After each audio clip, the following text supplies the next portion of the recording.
प्यारे बच्चों, स्वागत है आपका इकोनॉमिक सॉल्यूशन विद के में। और आज का हमारा टॉपिक है केन्ज की धारणा में बचत और निवेश दृष्टिकोण। हम समग्र मांग और समग्र बचत की जो धारणा है वो पहले कर चुके हैं, तो आज हम करेंगे केन्ज की दृष्टिकोण में बचत और निवेश की धारणा। जो रोजगार का संतुलन है, आय और रोजगार का संतुलन वहाँ पर निर्धारित होता है जहाँ पर बचत और निवेश दोनों बराबर होते हैं। लेकिन केन्ज की धारणा में जब हम बचत और निवेश की बात करते हैं तो केन्ज वास्तविक बचत और वास्तविक निवेश को न लेकर के आयोजित बचत और आयोजित निवेश को लेता है। प्लान्ड इन्वेस्टमेंट और प्लान्ड सेविंग की बात करता है कि पूर्ण रोजगार तब प्राप्त होता है जहाँ पर आयोजित बचत और आयोजित निवेश दोनों बराबर हों, न कि वास्तविक बचत और वास्तविक निवेश। क्योंकि केन्ज के अनुसार वास्तविक बचत और वास्तविक निवेश तो सदैव बराबर होते हैं, हमेशा बराबर होते हैं, लेकिन पूर्ण रोजगार वहाँ पर होगा जहाँ पर आयोजित बचत और आयोजित निवेश दोनों बराबर होंगे। अब पहले बात ये करते हैं कि प्लान्ड इन्वेस्टमेंट और प्लान्ड सेविंग होती क्या है। मान लीजिए एक उत्पादक साल के आरंभ में ये सोचता है कि वो साल के अंत तक 1500 इकाइयाँ सेल कर देगा, अर्थात उसने 1500 इकाइयों का उत्पादन किया। करने की योजना बनाता है वो कि 1500 इकाइयों साल के एंड तक बेच देगा, तो ये उसकी प्लान्ड इन्वेस्टमेंट है। लेकिन साल के एंड में उसने ये देखा कि वो केवल 1200 इकाइयाँ ही बेच पाया, अर्थात 300 इकाइयाँ उसके पास क्या रह गई, स्टॉक में रह गई। तो 300 इकाइयों के बारे में उसने नहीं सोचा था कि बच जाएंगी, लेकिन वो स्टॉक में रह गई, तो वो उसकी अनप्लान्ड इन्वेस्टमेंट है, अनियोजित निवेश है। वास्तविक निवेश में नियोजित और अनियोजित दोनों ही शामिल होते हैं। अर्थात वास्तव में तो 1500 का इन्वेस्टमेंट उसने कर दिया, लेकिन सेल कितनी हुई, केवल 1200 इकाइयाँ। तो प्लान्ड इन्वेस्टमेंट यहाँ पर क्या थी, 1500 थी। अनप्लान्ड क्या हो गई, जो 300 इकाइयाँ हैं वो रह गई यहाँ पर। तो वास्तविक जो निवेश होगा उसमें दोनों शामिल किए जाते हैं। इसी प्रकार से मान लीजिए साल के आरंभ में हम सोचते हैं कि इस साल हम लगभग 20,000 रुपये बचा लेंगे या 50,000 रुपये बचा लेंगे, लेकिन साल के एंड में हम देखते हैं कि हम उतने पैसे नहीं बचा पाए, हम 40,000 या 30,000 बचा पाए। तो प्लानिंग तो हमारी 50,000 की थी, लेकिन बचा कितने पाए, 30,000। तो 20,000 तो क्या है, हमारी अनियोजित बचत है, जिसकी हमने योजना नहीं बनाई, अर्थात जो हमारी योजना का भाग नहीं है।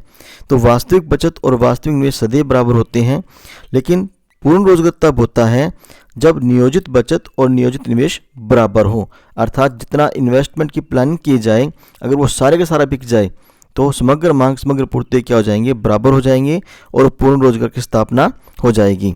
अब हम केन्ज की धारणा का जो बचत और निवेश दृष्टिकोण है उसको एक तालिका के द्वारा स्पष्ट कर सकते हैं। देखिए, इस तालिका में हमने आय लिया है, उपभोग लिया है, बचत और निवेश। आय की बात करें तो आय को 0 शो किया गया है।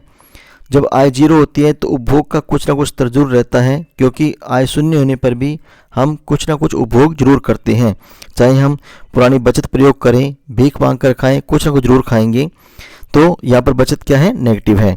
इसके बाद जो निवेश है, देखिए उसको स्थिर लिया गया है, 10-10 लिया गया है, क्योंकि केन्ज जिस निवेश की बात करता है मंदी के समय, वो सरकारी निवेश की बात करता है, गवर्नमेंट इन्वेस्टमेंट की बात करता है। और गवर्नमेंट जो है वो एक स्थिर दर से निवेश करती रहती है। उसके बाद जैसे जैसे आय बढ़ती है उपभोग भी बढ़ता जाएगा और उपभोग के साथ साथ सेविंग भी बढ़ती जाएगी। एक पॉइंट ऐसा आएगा कि जितनी आय है उतना ही उपभोग हो जाएगा, तो बचत क्या हो जाएगी, शून्य हो जाएगी।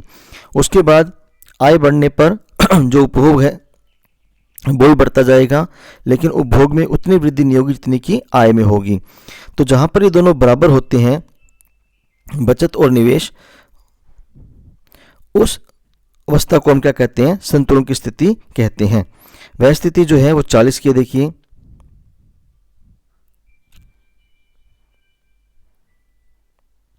जब आय का स्तर 40 है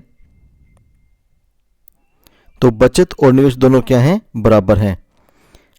इस स्थिति को केन्ज ने संतुलन की स्थिति कहा है। लेकिन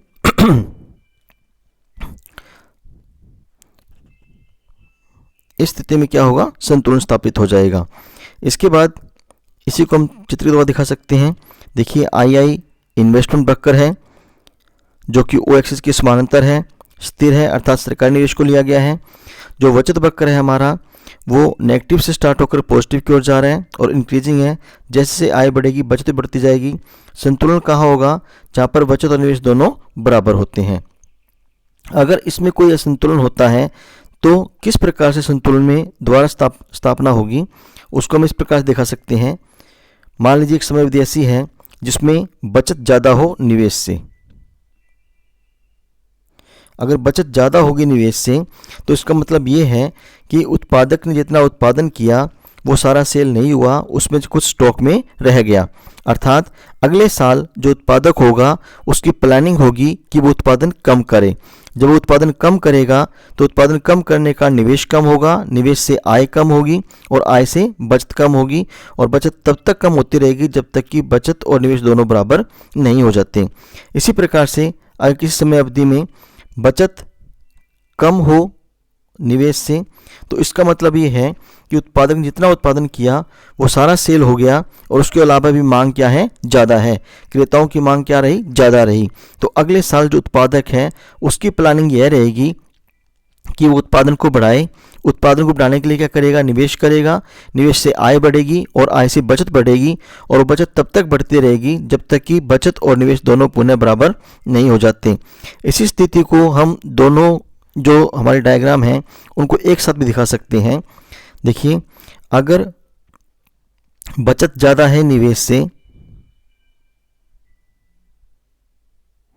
तो हम इस भाग में होंगे, अर्थात समग्र पूर्ति ज़्यादा है समग्र मांग से। सेम वही फ्लो चलेगा जो मैंने पीछे डिटेल में बताया है आपको कि अगर बचत ज़्यादा है निवेश से तो उसमें क्या होगा कि विक्रेताओं ने जितना उत्पादन किया था वो सारा सेल नहीं हुआ, कुछ स्टॉक रह गया। स्टॉक रहने के कारण जो मांग थी वो क्या कम थी। कम मांग को देखते हुए उत्पादक अगले साल कम उत्पादन की प्लानिंग करेंगे, जिससे आय कम होगी, और आय कम होने से क्या होगी? जो बचत है वो कम होने आरंभ हो जाएगी और बचत निवेश दोनों बराबर हो जाएंगे। और अगर इन्वेस्टमेंट ज़्यादा है सेविंग से तो हम इस भाग में होंगे, अर्थात समग्र मांग ज़्यादा होगी समग्र पूर्ति से। समग्र मांग ज़्यादा होने के कारण ये होगा कि जो क्रेता है वो डिमांड ज़्यादा कर रहे हैं, तो उत्पादक अगले साल ज़्यादा उत्पादन करेंगे। उत्पादन करने का निवेश ज़्यादा करेंगे, और निवेश करने से आय बढ़ेगी। आय बढ़ने से क्या होगा? बचत बढ़नी शुरू हो जाएगी, और तब तक बढ़ेगी जब तक कि बचत और निवेश दोनों बराबर नहीं हो जाते। अब केंज की धारणा में एक खास बात ये आती है कि केंज केवल पूर्ण रोजगार को नहीं मानता। केंज 3 प्रकार का संतुलन मानता है: पूर्ण रोजगार, अपूर्ण रोजगार और अति पूर्ण रोजगार की स्थिति। इन तीनों स्थितियों की अगर हम बात करें तो देखिए, पूर्ण रोजगार तो पहली बात हो चुकी है कि पूर्ण रोजगार वो स्थिति होती है जिसमें समग्र मांग समग्र पूर्ति के बराबर होती है, और प्लान्ड इन्वेस्टमेंट और प्लान्ड सेविंग दोनों बराबर हों। नियोजित बचत और नियोजित जो इन्वेस्टमेंट है दोनों बराबर होंगे, तो उस स्थिति को हम पूर्ण स्थिति कहते हैं। मैं तीनों स्थितियां एक ही डायग्राम में क्लियर कर रहा हूं। देखिए, ये हमारा समग्र पूर्ति वक्र है और ये हमारी समग्र मांग है। ये हमारा पूर्ण रोजगार स्तर है,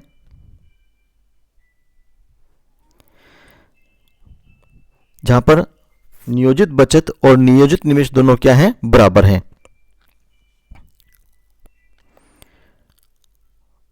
अगर समग्र मांग इस पूर्ण रोजगार पूर्ति के स्तर से कम रह जाए तो इसे अल्प रोजगार संतुलन कहा जाएगा। इस स्थिति में क्या होगा कि जितने साधन काम करना चाहते हैं उन सब साधनों को काम नहीं मिला हुआ, बल्कि उसमें से कुछ साधन क्या है? बेरोजगार हैं। अर्थात उत्पादन जो है वो पूर्ण रोजगार के स्तर से क्या हो जाएगा? कम हो जाएगा। इसको हम अल्प रोजगार संतुलन कहेंगे। और अगर समग्र मांग पूर्ण रोजगार के स्तर पर जो समग्र पूर्ति है उससे ज़्यादा हो जाए तो उस स्थिति को क्या कहा गया है? अति पूर्ण रोजगार की स्थिति कहा गया है। इस स्थिति में क्या होगा? पूर्ति पूर्णतः स्थिर होगी, अर्थात उत्पादन नहीं बढ़ेगा, क्योंकि जितने भी साधन थे उन सबको काम मिल चुका है, तो उत्पादन वृद्धि नहीं होगी। उत्पादन क्या हो जाएगा? स्थिर हो जाएगा। साधनों की मांग बढ़ने के कारण केवल मजदूरी वगैरह बढ़ेगी, उससे लागतें बढ़ेंगी, और लागतें बढ़ने के कारण कीमतें क्या हो जाएंगी? ज़्यादा हो जाएंगी। अर्थात समग्र जो अति पूर्ण रोजगार स्तर है, अति पूर्ण रोजगार के स्तर पर जो कीमतें हैं वो मांग के अनुरूप बढ़ना शुरू कर देती हैं, अर्थात महंगाई होना आरंभ हो जाती है, क्योंकि पूर्ति में वृद्धि नहीं होती। तो केंज के अनुसार 3 प्रकार की स्थिति होती है: पूर्ण रोजगार, अल्प रोजगार और अति पूर्ण रोजगार। संतुलन 3 प्रकार का हो सकता है, पूर्ण रोजगार के स्तर पे, अपूर्ण रोजगार के स्तर पे या अति पूर्ण रोजगार के स्तर पे और अल्प रोजगार के संतुलन पर, जहां पर समग्र मांग समग्र पूर्ति के बराबर हो सकती है। धन्यवाद।